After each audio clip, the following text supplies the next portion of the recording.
Okay, so one of the tips I want to give you for using magnetic tracks is first of all, they're great when you're trying to remove all the gaps and you're doing a lot of editing here and you don't want to do a bunch of option or shift click or all that other stuff to move things along the timeline or to ripple the timeline. So, but they can, you're like, yeah, I want no gaps in this. I've edited and I'm going to continue to edit on this. But actually, the timing of this guy is I want this to not start until somewhere down here. So, one of the things that I often do, and lots of times I'll start off with an empty gap just because I like to give myself space, a little bit of breathing room here. And so I've just got what an empty gap that's in my library, and there's nothing real special about this thing.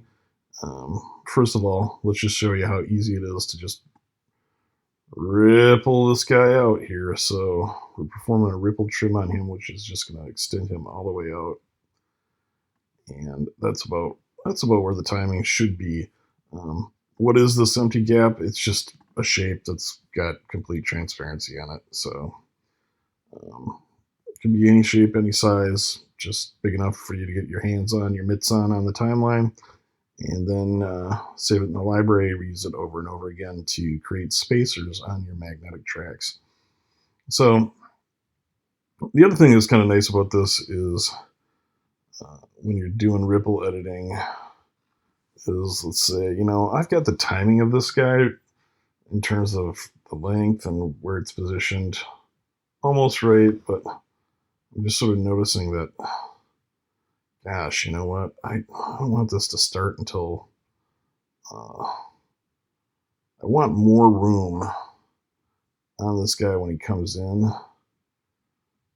I want a little more space so people can adjust to it. So what I'm going to do is I'm going to position my playhead right here on this keyframe because that's kind of a key interesting point. And then I'm going to select the clip on the left, and I've got my arrows there that indicate I'm doing a ripple trim, and I'm just going to start pulling him back a little bit, right?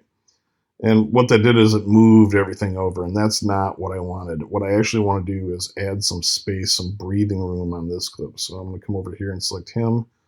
And now what I'm going to do is I'm going to drag this guy. I'm going to add the beginning of this clip until it's right back in that position right there. And now I've just got more breathing room on this particular clip